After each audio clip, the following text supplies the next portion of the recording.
esperança, o caminho, a salvação, o amor que cobre o mundo, verdade, vida e paz, a única esperança. Amém? Jesus é a nossa única esperança, amém? Que realmente Jesus possa habitar no meu coração sempre, para que a gente possa realmente andar nos caminhos dele, ouvir a voz do Espírito Santo, para que a gente possa ser transformado a cada dia. O próximo hino fala assim: Tu és o meu viver. É mais uma declaração de amor que nós vamos fazer para o nosso Senhor Jesus. Vai falar que nós precisamos de Ti, Senhor. Tu és a nossa vida, Tu és o meu viver. E enquanto eu estiver vivendo, que eu possa louvar o Teu nome através de toda a minha vida.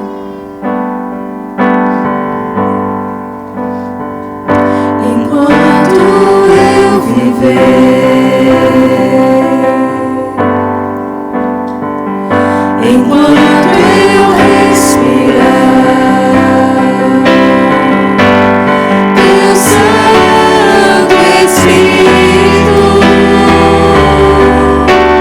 vive em mim.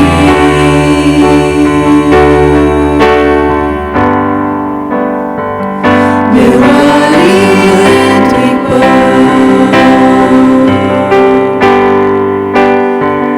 é a fé e a oração. A cada dia fala em mim. Tu és meu Deus e meu amigo.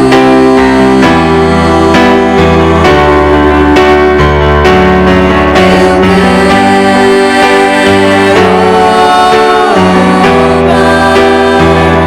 falar contigo.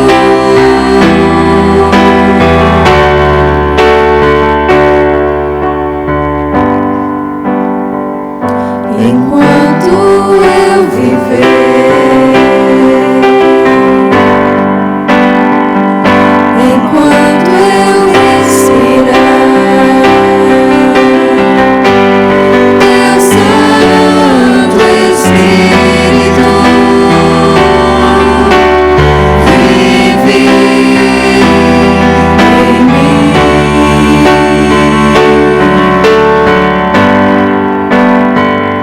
Meu alimento e pão é a fé e a oração. A cada dia fala em mim. Tu és meu Deus e meu amigo.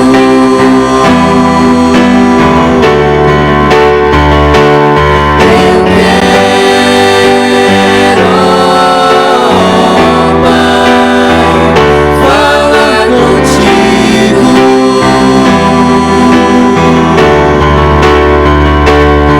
Tu és meu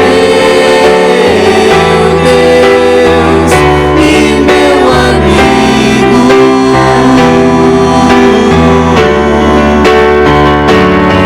Eu quero, ó Pai, falar contigo.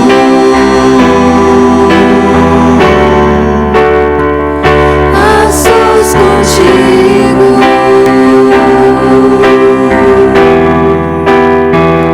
A sós contigo.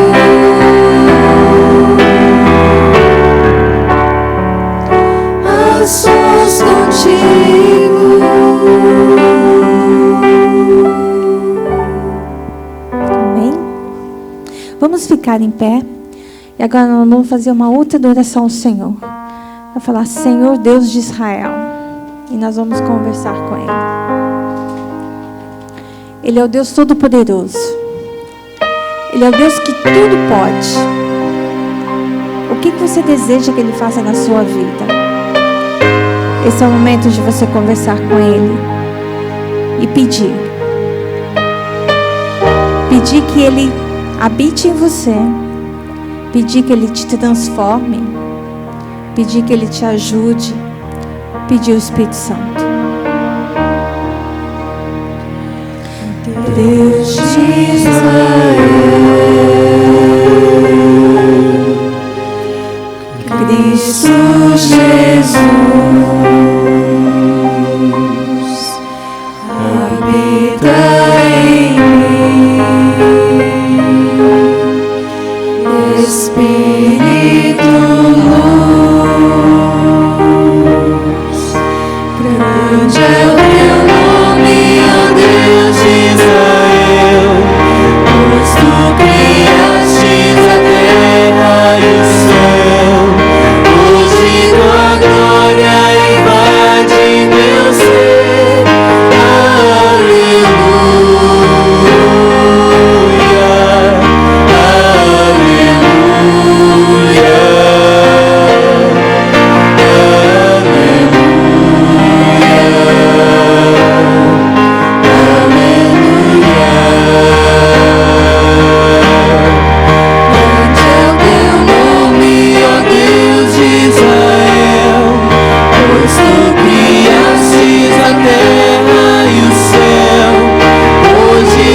glória invade meu ser.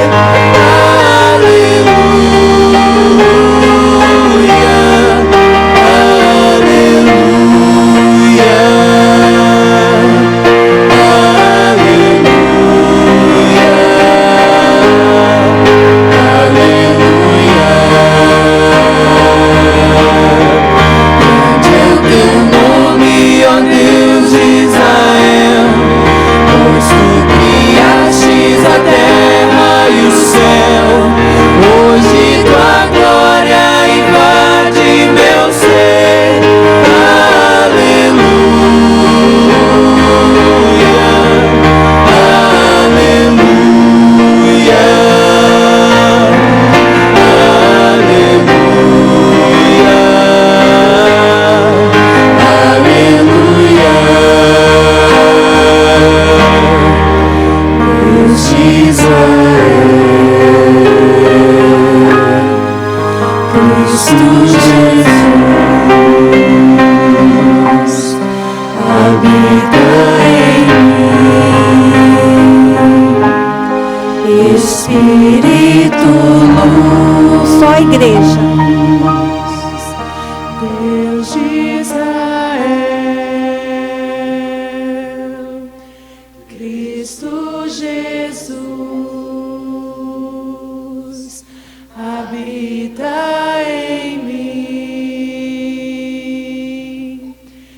Oremos. Nosso amado Deus, obrigado porque o Senhor nos trouxe à tua casa de oração em mais uma grande e maravilhosa oportunidade. Obrigado também porque o Senhor tem nos abençoado todos os dias e hoje não foi diferente. Obrigado por um dia, alguns trabalharam, outros puderam ter um momento com a família, com descanso, enfim, separamos nesse dia também um momento para termos um encontro contigo. Obrigado, Pai, porque um grupo da igreja, hoje pela manhã, reunidos, estavam trabalhando na tua causa, através de uma comissão. Obrigado pela dedicação de cada um desses seus filhos e filhas. Agora, mais uma vez, pedimos para que o Senhor trabalhe em nossa mente, trabalhe em nosso coração, influenciando-nos através do teu Espírito, por intermédio da palavra que o Senhor vai trazer, por intermédio do seu servo, o pastor José Kowalczuk. Que ele, Senhor, seja unicamente um instrumento em tuas mãos, para que a tua palavra e a tua vontade alcance também o nosso coração. Amém. Em nome de Jesus. Amém, Senhor. Amém.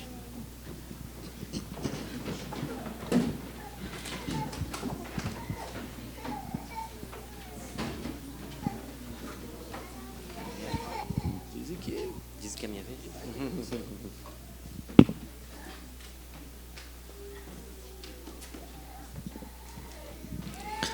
Boa noite. Eu devia estar mais ou menos com uns 13 anos de idade, ou para completar 13 anos de idade. E eu estava fazendo a tarefa de casa, numa mesa, num cômodo bem grande da minha casa. E então a minha mãe chegou, assim, de repente, e colocou um pedaço de papel em branco na minha frente. E ela me fez uma pergunta. Ela perguntou assim: o que você pretende fazer no futuro? Que profissão você pretende seguir?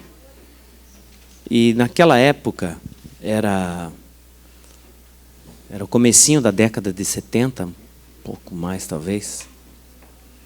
E eu vivia impressionado com uma série de TV americana que passava lá no Brasil.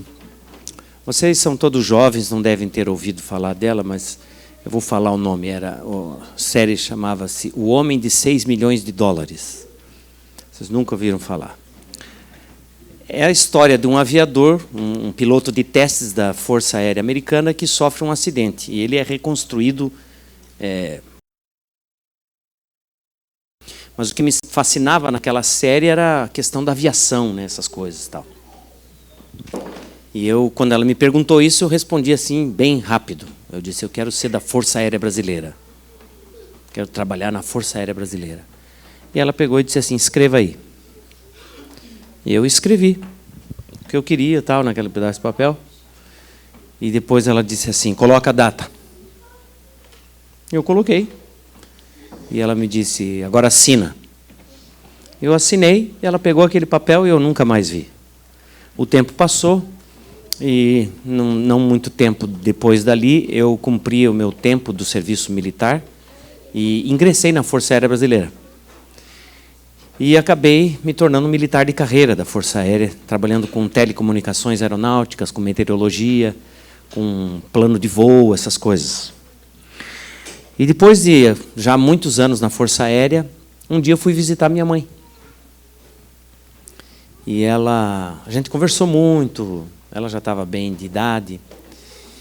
E em determinado momento ela me pediu licença um pouquinho e saiu. E depois logo voltou com um pedaço de papel amarelado. E ela me entregou aquele pedaço de papel. Eu abri e reconheci aquela letra e aquela assinatura infantil minha. E li ali o que eu havia escrito muitos anos antes. E daí eu ergui a cabeça, olhei para ela, ela estava me olhando, e aí ela me fez uma pergunta. A pergunta dela foi: Você está satisfeito com o que você fez com a sua vida?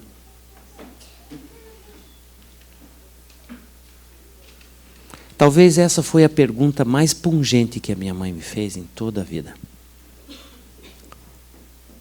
Se você pudesse dar uma olhadinha para o teu passado, para aquilo que você realizou, para aquilo que você fez, para os teus sonhos, você diria, olhando para trás, você diria que você está satisfeito com a sua vida, com o que você fez com ela até aqui? Com os teus planos, com aquilo que você buscou realizar? Você está satisfeito? Essa pergunta, embora as pessoas pensem, o que eu faço com minha vida não interessa para os outros, ela é de verdade a mola que vai fazer a tua vida dar certo ou não dar. Satisfação na vida vai além de você realizar sonhos, vai ao encontro daquilo que Deus sonhou para você. Então, pensando nisso, venha comigo ao livro de João, capítulo 5, versículos 1 a 9. Vamos meditar nesse texto. João capítulo 5, versículos 1 a 9.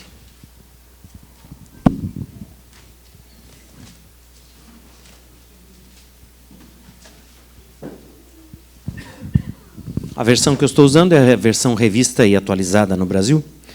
Diz assim: passadas essas coisas, havia uma festa dos judeus e Jesus subiu para Jerusalém.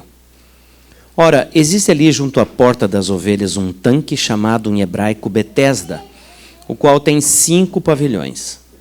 Nestes jazia uma multidão de enfermos, cegos, coxos, paralíticos, esperando que se movesse a água, porquanto um anjo descia em certo tempo, agitando-a, e o primeiro que entrava no tanque, uma vez agitada a água, sarava de qualquer enfermidade que tivesse.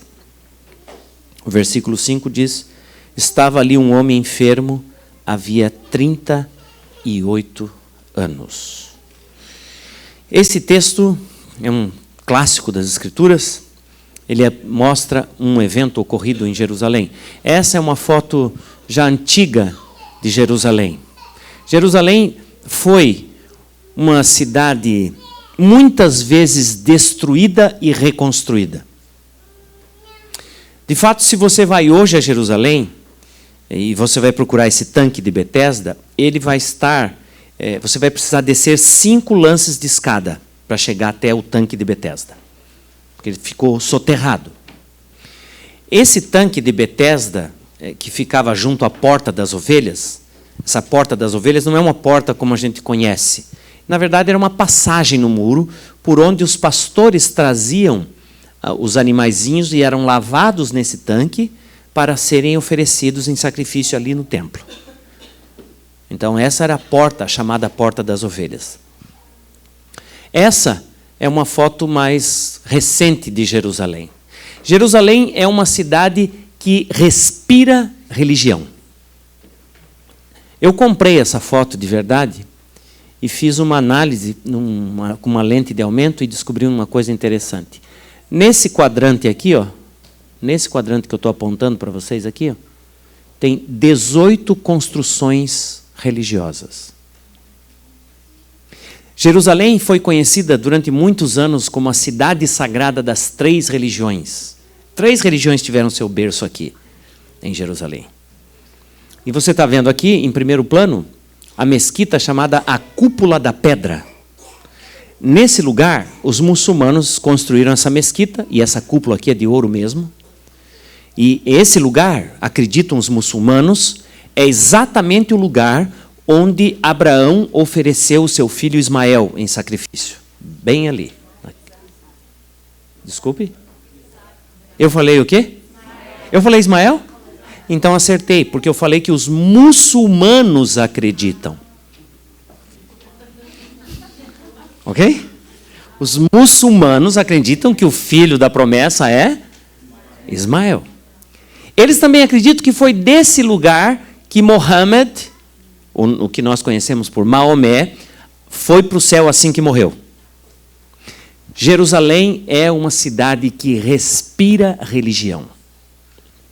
E bem nesse lugar, ali na chamada Porta das Ovelhas, no seu muro ali, ficava esse tanque, o tanque de Betesda, que segundo o texto, milhares de pessoas ficavam lotados embaixo daqueles 5 alpendres construídos ali. Aquele era, sem dúvida, o lugar dos milagres da época de Jesus. As pessoas que não tinham mais esperança de soluções para os seus problemas iam para aquele lugar. Esse era o lugar dos milagres dos dias de Jesus. Nós temos em todos os lugares, em todas as religiões, pessoas que vivem procurando os lugares assim. Lugares para soluções, para resolver os problemas delas. E muitas acreditam que num determinado lugar há algo místico que vai solucionar os seus problemas. Isso é muito comum. Naquele tanque em particular, o tanque de Betesda, aconteceu uma coisa muito curiosa. A água se movia em algum tempo. E as pessoas acreditavam que era um anjo. Em cerca do 4º século da história cristã, um cardeal encomendou uma pesquisa para descobrir o que acontecia naquele tanque. E ele encomendou essa pesquisa para um historiador francês chamado Bernardo de Clairvaux. Bernardo de Clairvaux foi lá, pesquisou, estudou o tanque e fez um relatório com muitos pontos, mas 3 pontos são os mais importantes. Inclusive, se você for a Roma hoje em dia, você pode ver esse documento preparado por esse pesquisador, historiador francês. Mas você não pode tocar. Ele vai ficar embaixo de uma redoma de quase 5 centímetros de vidro, e você não pode nem pôr a mão no vidro, tem que olhar assim. Esse documento existe. Os 3 pontos principais desse documento sobre o tanque dizem o seguinte. Em primeiro lugar, o tanque ele tinha uma água sulfurosa. Ela era uma cor avermelhada. Tá? O segundo ponto é que o tanque tinha uma água... A água do tanque tinha uma temperatura elevada. Era uma fonte termal. E, em último lugar, e talvez o mais importante para nós, é que era um tanque, tratava-se de um tanque, uma fonte intermitente. Sabe o que significa? Que soltava um jato de água e, de repente, parava. Depois de um tempo, mais um jato e parava. E as pessoas pensavam que era um anjo. Se você olhar bem no versículo 4, que nós acabamos de ler, de João capítulo 5, você vai ver uma anotação interessante aí. Percebeu? Tem alguma anotação, alguma coisa diferente aí no versículo 4? Está dentro de colchetes. O que significa isso? Significa que nos melhores manuscritos gregos, esse texto aí do versículo 4 não existe. É bem provável que um copista recente tenha colocado isso na margem do texto. E um outro copista colocou entre parênteses dentro do texto. E, posteriormente, um outro copista retirou o parêntese e parecia que ele estava dentro do texto. Mas, de verdade, nos melhores manuscritos gregos, esse versículo 4 é simplesmente inexistente. Ele reflete simplesmente uma crendice do tempo de Jesus. Não era um anjo que mexia na água. Deus não age assim. Deus não age favorecendo pessoas que sejam mais capazes. Pense comigo um pouquinho. Se uma multidão de pessoas está reunida em volta daquele tanque e de repente a água se mexe, quem vai chegar primeiro no tanque? Uma pessoa muito doente ou uma pessoa pouco doente? É óbvio. Provavelmente uma pessoa muito doente, em vez de encontrar a solução para os seus problemas ali diante do tanque, às vezes poderia encontrar a morte, ser pisoteada ali ao tentar chegar primeiro no tanque. Não é assim que Deus age. Deus não escolhe algumas pessoas para serem beneficiadas por sua graça. A graça de Cristo, a graça de Deus está estendida a todas as pessoas.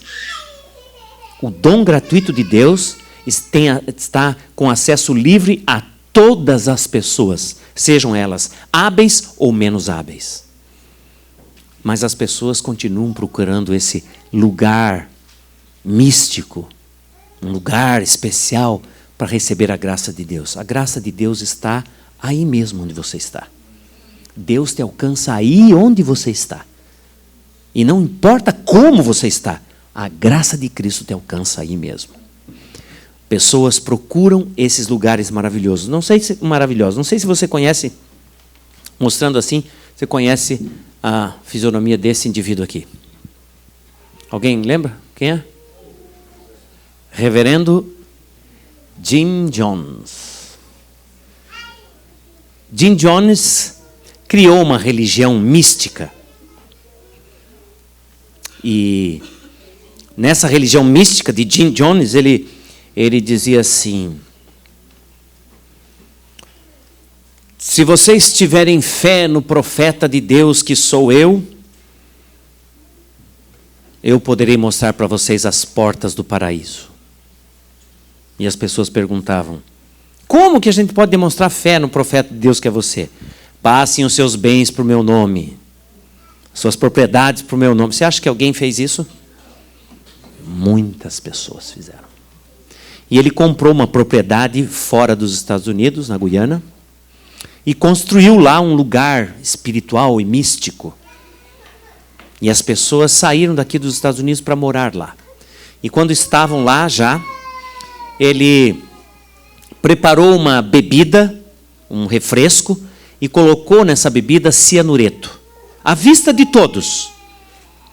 E disse: tomem essa bebida e vocês vão encontrar, vocês vão ver as portas do paraíso.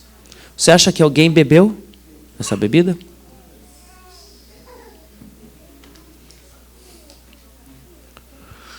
Você consegue ver aqui? As pessoas estão deitadas. Elas tomaram essa bebida e ele levou milhares de pessoas ao suicídio coletivo. Eu tenho uma outra foto que foi tirada de avião, helicóptero, e essa aqui, ó. Nós estávamos olhando esse pedaço aqui agora há pouco, tá? Tá? E olha aí, e tem muita mais gente lá embaixo. Odell Rhodes e sua família escaparam do suicídio em massa. Quando ele viu aquilo e eles receberam a bebida, ele disse para as filhas e para a esposa jogarem no chão e deitarem como os outros. A ordem foi tomar e deitar. E ele não tomou, jogou fora, a família toda jogaram fora e deitaram. Ficaram quietinhos, esperaram uns minutos, se levantaram e foram chamar a polícia. Você sabe, o mundo tem oferecido coisas que Deus nunca prometeu. A Bíblia já tem trazido esse aviso, as Escrituras Sagradas têm trazido esse aviso. Em Mateus capítulo 24, na verdade é o versículo 24 também, aqui está com um errinho, diz: porque surgirão falsos cristos e falsos profetas operando grandes sinais e prodígios para enganar, se possível, os próprios eleitos. Preste atenção nesse texto e veja. Esse texto está falando de profetas falsos ou de sinais falsos? Profetas ou sinais? Esse texto fala de profetas falsos fazendo sinais verdadeiros. Porque se um profeta falso faz um sinal falso, ele te engana? Não, mas o texto diz aqui que o intuito deles era enganar, se possível, os próprios eleitos. Então são profetas falsos fazendo milagres verdadeiros. E como é que você fica livre de um engano desse? Só tem um jeito de você ficar livre de um engano desse. Um profeta falso fazendo um milagre verdadeiro, só tem um jeito de você ficar seguro: conhecer a palavra de Deus. Quando você conhecer a palavra de Deus, você vai saber definir bem claro o que é um profeta falso de um profeta verdadeiro. Mesmo que um profeta falso faça um milagre verdadeiro, as Escrituras têm a capacidade de desmascará-lo. E você deve conhecer as Escrituras para ficar então seguro. O texto bíblico diz que estava ali um homem enfermo havia 38 anos. Não diz que ele estava lá há 38 anos. Diz que ele estava enfermo havia 38 anos. Como será que ele foi parar lá? Provavelmente alguém da família o levou. Provavelmente sua própria família o deixou lá.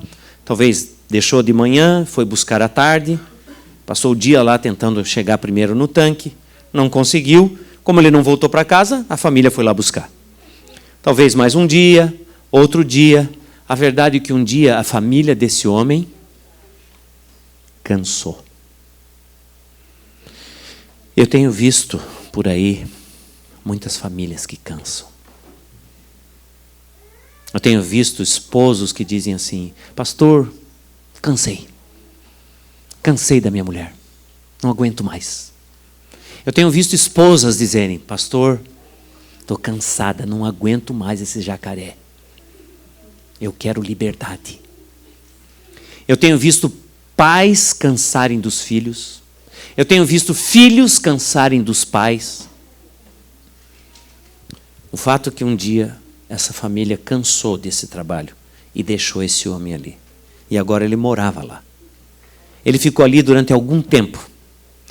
Quem sabe quantas vezes ele viu pessoas chegarem lá no tanque e saírem curadas? Centenas, talvez milhares de vezes. Agora você sabe o que acontece quando uma pessoa vê os outros alcançarem os seus sonhos, realizarem seus desejos e ela mesma não consegue? Você sabe o que acontece com a pessoa? Mais ou menos uma coisa assim. Digamos que você pense em prestar vestibular. Lá no Brasil isso é bem conhecido. Então você se prepara, estuda e você conta para um seu amigo e diz, olha, eu vou prestar vestibular e tal, estou indo lá pagar a taxa. E ele diz assim, eu também. Você se preparou? Você pergunta, não, eu vou chutar tudo. E ele vai lá, no dia da prova, chuta tudo e você que estudou, não passa. E ele que não estudou, passa. O que acontece com você? Dá um desânimozinho, né? Mas no outro ano você vai com toda a força, estuda mais e se prepara. Aí você está indo lá pagar a taxa e diz para um outro amigo, vou lá tentar de novo. Que bom, eu também. Se preparou? Não, vou chutar tudo. E ele chuta tudo e passa, e você que estudou, não passa. Você sabe o que acontece quando uma pessoa tenta arduamente, com todas as forças, alcançar um objetivo e não consegue? E vê os outros alcançarem facilmente? Sabe o que acontece? Ela perde a esperança. Há um ditado bem conhecido que diz assim, a esperança é a última que morre. Não existe ditado mais mentiroso do que esse. Porque a esperança não é a última que morre. O último que morre é o esperançoso. A esperança é a penúltima que morre. Pode reparar. Quando uma pessoa está doente, muito doente, e está lá no hospital, o médico vem e diz assim, olha, fizemos tudo quanto era possível. Fizemos tudo. Agora não há mais esperança. Acabou a esperança, em seguida a pessoa morre, não é? Quem é que morre por último? É o esperançoso. A esperança é a penúltima que morre. Eu muitas vezes me perguntei por que Jesus chegou só diante desse homem naquele tanque. Não tinha Jesus o poder, por acaso, de curar todas aquelas pessoas num momento só? A Bíblia fala, o próprio livro de João fala, de aldeias em que Jesus passou, nas quais não ficou um doente sequer. Ele curou todas as pessoas doentes da aldeia. E aqui nesse dia, você sabe quantas pessoas Jesus curou? Sabe quantas pessoas Jesus curou nesse dia? Apenas um. Só esse homem. Muitas vezes eu me perguntei, por que será? Jesus chegou diante daquele homem.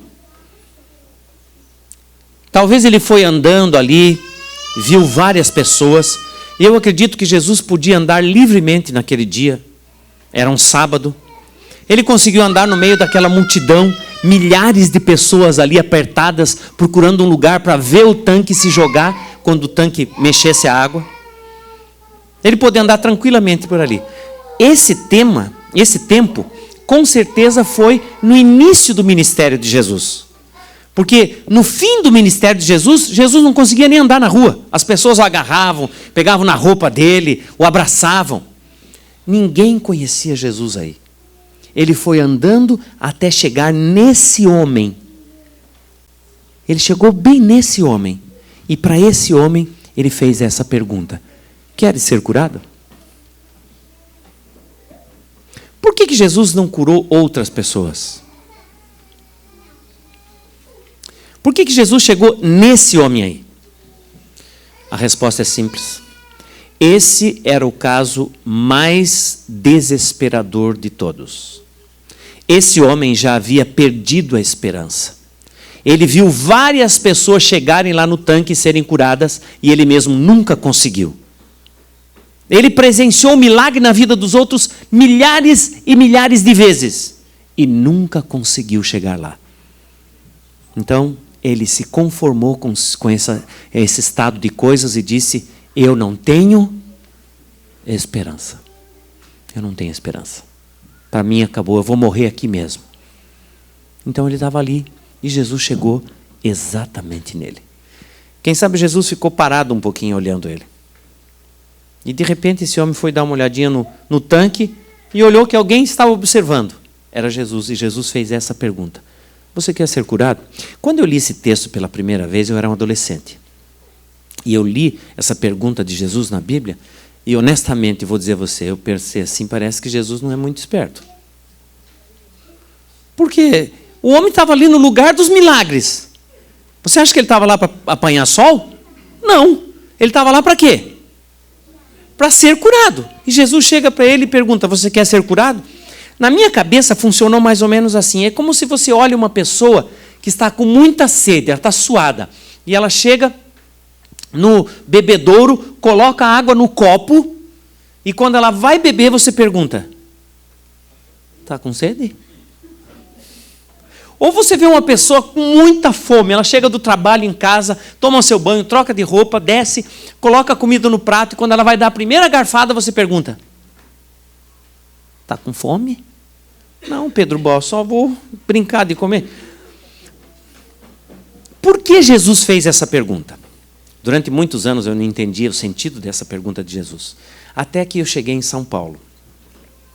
Eu de verdade, me perdi quando eu cheguei em São Paulo. Eu deveria ter descido num lugar e passou, não que eu estivesse dormindo, eu não encontrei a referência que a pessoa disse que eu deveria encontrar. E eu passei e acabei chegando lá na rodoviária do Tietê, em São Paulo. A rodoviária do Tietê é uma coisa assim, é uma imensa estrutura de concreto e aço, que entra metrô de um lado, sai metrô do outro lado. É uma coisa enorme. Eu estava chegando lá em São Paulo, vindo de Curitiba. A rodoviária de Curitiba é uma caixinha de fósforos perto da rodoviária do Tietê. Para você ter uma ideia, a rodoviária de Curitiba, na época que eu saí de lá, não tinha 50 plataformas de ônibus. E a rodoviária do Tietê, quando eu cheguei lá, tinha 500 plataformas de ônibus. É um negócio espantoso. E eu cheguei na rodoviária do Tietê e eu vi aquela estrutura, escada rolante em rodoviária. Eu nunca tinha visto isso. E eu comecei a andar e olhar aquela estrutura fenomenal. Eu nunca tinha visto um negócio daquele tamanho. E olhando assim para cima e vendo aquele negócio. Quando eu olhei para trás, eu vi 2 funcionários do metrô me seguindo. Eles têm uma roupa preta, um cacetete enorme. Eles estavam me seguindo e me olhando. Daí, naquele momento, eu tentei me comportar como uma pessoa normal. E eles se aproximaram, e eu pensei: o que esses caras vão querer comigo? E aí eu não sabia o que fazer, eu estava perdido. Eu vi um balcão escrito informações, eu cheguei logo, e eles chegaram logo do meu lado, assim, um de cada lado. E aí eu já conversei com a garota que estava ali, e eu expliquei a minha situação, que eu tinha perdido o lugar, para onde eu estava indo. Ela disse: não, é muito fácil. Você desce essas escadas ali, vai ter uma avenida chamada Cruzeiro do Sul. Você espera ali, quando você descer, você espera ali o seu ônibus. O ônibus tal, ela deu a informação e tal. E você fala com o motorista, ele deixa você na porta do lugar que você está querendo ir. Na porta, que é o NASP 1. Né? Eu nem me lembro, eu sei que a empresa era Soamin. Agora, o ônibus eu não me lembro como é que era o itinerário. E eu disse: é só isso, é só isso. Ela falou: ok. Aí esses meninos vão acompanhar você até lá para você não se perder. Eu conversei com eles, eles me disseram daí que eles acharam que eu estava escolhendo um lugar para pôr uma bomba. Eles estavam me observando já há muito tempo. E aí eu me identifiquei como militar da aeronáutica e tal, eles ficaram tranquilizados e tal, e me deixaram lá no lugar e eu fiquei ali esperando o ônibus. Os ônibus ali na Avenida Cruzeiro do Sul, em São Paulo, eles passam de 2 ou 3 minutos. Eles passam. As filas se formam e em 3 minutos desaparecem. Só que o ônibus que eu ia pegar demorava 50 minutos. E ali fiquei eu de molho, esperando o meu ônibus. Eu vi vários ônibus passarem, filas se formarem, filas desaparecerem. E naquele lugar eu vi um homem. Ele tinha uma das calças da perna, uma das pernas da calça, cortada na altura da coxa, mais ou menos, e a outra perna da calça normal até o pé. E nessa perna onde a calça estava cortada, era uma meia bermuda, meia calça, tinha uma ferida enorme, profunda. E ela escorria sangue. E ele tinha um chapéu. Ele andava nas filas mostrando aquela ferida e colocava o chapéu e as pessoas colocavam moedas, dinheiro ou passe de ônibus ali. Ele fazia isso em todas as filas. As filas se formavam, ele ia lá, mostrava a ferida, ganhava alguma coisa, depois ele ia para uma outra fila que se formava por ali e tal. Em determinado momento, esse homem foi para um lugar escondido. Não de todos, é claro, porque eu estava vendo. E ele foi lá nesse lugar escondido e arranhou aquela ferida, escorreu pus e sangue, ele limpou a mão dentro da roupa assim e foi para a próxima fila. Você acha que aquele homem estava catando dinheiro, pedindo dinheiro para fazer tratamento? Você acha? Absolutamente. Se esse homem ficasse curado, ele ficaria desempregado, porque ele era um mendigo profissional. Ele precisava da ferida bem aberta. Quando eu vi aquela cena, eu entendi essa pergunta de Jesus. A pergunta de Jesus, você quer ser curado? Na verdade era, você está satisfeito com a sua vida? Sim, porque ele não tinha mais responsabilidade com a família, ele não cuidava de mais ninguém, ele não tinha responsabilidade fiscal, não pagava imposto, ele só ficava ali, recebia esmolas, recebia alguma comida que alguém entregava, ele estava ali tranquilo. Quando Jesus pergunta para ele, você quer ser curado? Jesus está chamando a atenção para as implicações do que ia acontecer com ele depois da cura. A cura era apenas uma parte da história. O que vem depois da cura é outra. A cura era uma coisa que só Jesus podia dar a ele.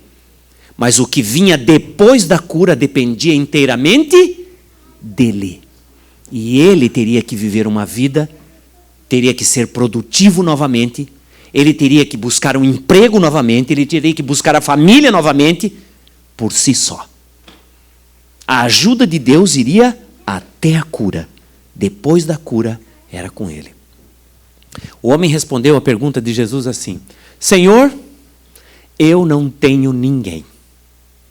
Em outras palavras, ele estava dizendo assim, Senhor, de verdade, eu queria poder levantar aqui e ir lá no tanque. Eu queria poder sair daqui uma pessoa plena, capaz. Eu queria poder voltar para o trabalho, eu queria poder voltar para a minha família, eu queria poder ser útil outra vez. Mas eu não consigo. Sozinho eu não consigo. Então, Jesus olha profundamente naquele homem e diz, levanta-te, toma o teu leito e anda. Levanta, toma o teu leito e anda. Interessante que esse homem não questionou Jesus. Ele não disse assim, homem, espera lá, o que o senhor quer dizer com levanta? Eu estou 38 anos doente. O que quer dizer levanta para você, Jesus? O texto diz que esse homem não esperou sentir-se melhor. Ele não esperou sentir nada. Quando ele ouviu a palavra de Jesus dizendo para ele, levanta, sabe o que ele fez? Ele levantou, ele obedeceu. Ele primeiro obedeceu a palavra para depois ver o que ia acontecer. E quando ele obedeceu a palavra, o milagre aconteceu. Você sabe, muitas vezes as pessoas ficam se perguntando por que não acontece assim essas coisas na minha vida? Você tem certeza que você está obedecendo a palavra? Quando a palavra de Deus chega em você e você sabe exatamente o que você tem que fazer, porque a palavra de Deus não é dúbia, quando a palavra de Deus vem para você, você se levanta e obedece? Se não, está explicado por que as coisas não acontecem. O fato é que Deus dá para nós essas oportunidades o tempo todo. A palavra dele chega para nós todos os dias. E nós temos a oportunidade de nos levantar e andar. Se você tivesse uma chance de viver a sua vida novamente, do jeito que você viveu até agora, sem tirar nada, nem o que você errou e nem o que você acertou. Se você pudesse viver a sua vida novamente do jeito que você viveu até agora, você viveria?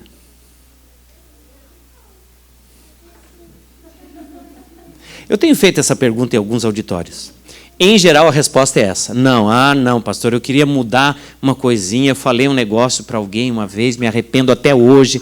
Eu deixei de falar alguma coisa para alguém, eu me arrependo. Eu tomei uma decisão no passado da qual me arrependo. Eu fiz alguma coisa para alguém, eu não queria ter feito, eu quero apagar essas coisas da minha vida. Não, pastor. Olha, a nossa vida não vale a pena ser vivida duas vezes. A proposta de Deus não é que você viva a sua vida novamente. Sabe qual é a proposta de Deus? A proposta de Deus é: se alguém está em Cristo, esse alguém é uma nova criatura. A cada manhã, Deus te dá a oportunidade de deixar o teu passado para lá, deixar os teus erros para trás, deixar o teu insucesso para trás e te dá a chance de você viver uma vida novinha em folha, a cada dia. E hoje mesmo, esse mesmo Jesus está te observando, Ele está te olhando e Ele está perguntando você está satisfeito com a sua vida? Você gostaria de ter um novo começo? Jesus te olha mesmo agora e quer te dar a possibilidade de uma nova vida. Você está satisfeito? Você gostaria de ter uma nova chance com Jesus? Hoje é o dia de irmos a Jesus e pegarmos essa nova oportunidade de termos uma nova vida com Ele e deixarmos o passado para trás. Só existe um lugar que isso pode acontecer, se tornar realidade para nós. É ao lado do Salvador Jesus Cristo. Esse lugar é conhecido como o melhor lugar do mundo. É ali onde a esperança traz alívio ao sofredor. Se você viu a sua vida sem esperança, se você já viu os teus sonhos se desmancharem como um castelo de areia no mar, na beira da praia, se você viu o teu sonho se desfazer como fumaça, Jesus quer te levar para o lugar onde os sonhos se realizam, e esse lugar é ao lado do Salvador.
Esperança, mas alívio ao sofredor.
Pai Celestial,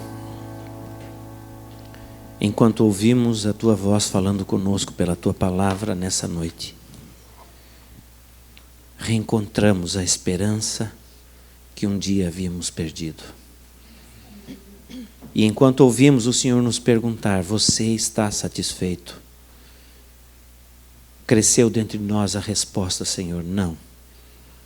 Gostaríamos de ser maridos melhores, esposas. Gostaríamos de ser pais melhores, filhos melhores. Mas nós não temos ninguém. Não conseguimos por nós mesmos sequer ser aquilo que um dia sonhamos. Mas quando a Tua voz falou conosco hoje, reacendeu em nós a esperança, Senhor. Por isso nós nos levantamos para Te dizer: Senhor, vamos seguir a Tua palavra, vamos Te obedecer para que as coisas aconteçam em nossa vida.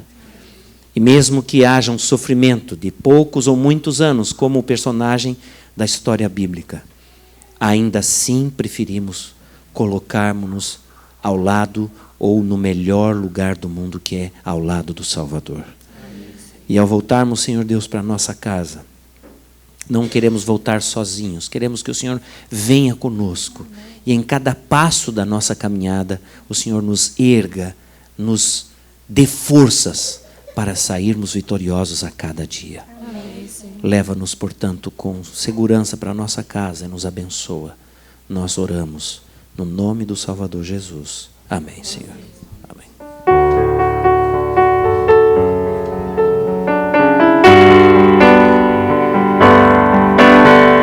Aqui estive, Senhor, na Tua casa de oração. Abençoado e perdoado estou, e avivado com eterno amor. Ao me despedir aqui de amigos e irmãos, peço humildemente a Ti e os meus passos então num caminho estreito, mas certo, rumo à salvação.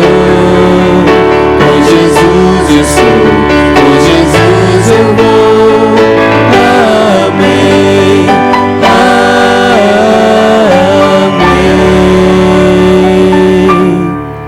Eu quero convidar você por um instante para sentar-se por um pouquinho mais de tempo, quem sabe uns 3 minutos. Quero convidar em primeiro lugar aqui o irmão Carlos, por favor, por gentileza, o irmão Carlos para vir aqui ao meu lado. O irmão Carlos foi o idealizador dessa semana e eu quero dar o crédito a quem merece. Obrigado. Nós tivemos aí a oportunidade de ter essa semana e o irmão Carlos, com muita insistência, porque alguns detalhes bastante detalhados, intrincados, mas graças a Deus. Eu não sei porque alguns estudam tanto e não passam no vestibular, e não sei porque outros não estudam nada e passam. Eu não sei responder isso, mas eu sei de uma coisa: Deus sabe o que é o melhor para a nossa igreja. Amém. E eu tenho certeza que essa semana foi uma bênção. Amém? Amém. Louvado seja Deus. O irmão Carlos tem um presente para você, em nome da igreja, e também, mais ainda em nome da igreja oficialmente, mas um presente também para você, Jaqueline. Eu gostaria que vocês viessem aqui, por gentileza, recebesse do irmão Carlos esse presente, porque é o presente não só da igreja oficialmente, como também de alguns membros que colocaram assim um pouco mais da sua gratidão para vocês. Esse é o costume da igreja. Se você deixar a igreja, dá tudo. Eles amam, é verdade. Eles entregam assim, ó. Eu tenho que falar, não, pare com isso, para com isso. Não quero. Eu tenho que falar. Obrigado, muito obrigado a vocês. Eu quero convidar o Cláudio como um dos anciãos, para que então esteja aqui também. O Carlos vai entregar esse presente. cumprimentá-los também, e então o Carlos vai orar, ou o Cláudio vai orar.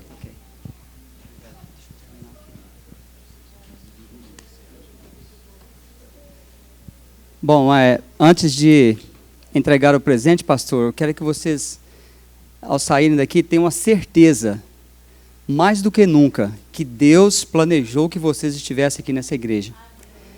Deus direcionou tudo. E agradeço ao pastor por ter falado que eu fui o idealizador, mas, na verdade, eu agradeço a você, que a palavra primeiro veio a você, e você passou para... Nós conversamos então, e a igreja se reuniu, a direção da igreja reuniu e também apoiou essa ideia. Então, foi um conjunto, pastor. Deus dirigiu tudo, né? Tudo caminhou para que isso acontecesse. E, sendo rápido, porque eu sei que temos que ir para casa, eu quero dizer para você, pastor, e para a esposa também, Jaqueline, que vocês tiraram alguns fardos que eu carregava, e acredito que alguns aqui carregavam também. Quer saber uma coisa simples? Eu estava tentando ser vegetariano e tal, mas eu fiquei muito feliz que você me falou que eu nunca vou ser um vegetariano. Eu nunca vou me transformar num vegetariano. Porque eu já sou um vegetariano. Então eu acho que isso aí foi um dos fardos, né, que Deus já nos fez assim. Isso foi só talvez até uma pequena, não é uma brincadeira, mas erros bíblicos que às vezes a gente aprendeu, como falei aqui ontem. Eu com 23 anos na igreja não ouvi tantas verdades assim. Eu ouvi também pessoas dizerem que já estão nessa igreja há mais de 40 anos e aprendeu muita coisa aqui durante essa semana. Então que vocês tenham a certeza que Deus te usou a irmã Jaqueline também, para reforçar o que nós já sabíamos e também acrescentou muito. E vão embora sabendo que vocês, através das mensagens que Deus trouxe para nós, nos tirou também de uma zona de conforto. Porque eu acredito que eu, e talvez alguns aqui, eu não sei, talvez todos, estávamos numa zona de conforto, e as coisas não estavam tão bem assim. Então agora nós temos uma cosmovisão. Aprendi, até meu português melhorou, sabia? Então nós temos... Então, pastor, somou muito para nós. Nós queremos te agradecer. E eu quero tomar aqui as palavras de Filipenses, do apóstolo Paulo, 3,13, que fala que, esquecendo para as coisas que para trás ficam, nós fazemos o quê? Avançamos para as que diante de nós estão, né? Prosseguindo para o alvo. Esse é o plano da igreja de Évora, tenho certeza. Por que eu estou afirmando que esse é o plano? Porque eu sei que muitas pessoas assistiram esse programa em casa, e eu sei que a igreja também esteve lotada aqui durante os últimos 7 dias. Que Deus seja louvado, a Deus a honra por tudo isso. Então está aqui um presente da igreja de Everett para vocês com muito carinho. Que Deus os abençoe. Deus abençoe, irmã Jaqueline. Para essa oração, Cláudio, eu preciso convidar uma pessoa aqui também, irmãos. Você não... Olha, irmã Edilene, vem aqui por gentileza, por favor. Irmãos, quando a irmã Edilene chegar, eu vou dar um abraço nela. Eu vou dar um abraço. Vocês sabem por que já estou dando um abraço, né? Porque, irmãos, alguns talvez não entendam, e eu quero dizer mais uma vez, confirmando as palavras do irmão Carlos, dizendo da paciência desse casal também. Paciência, obrigado. Valeu, amigo.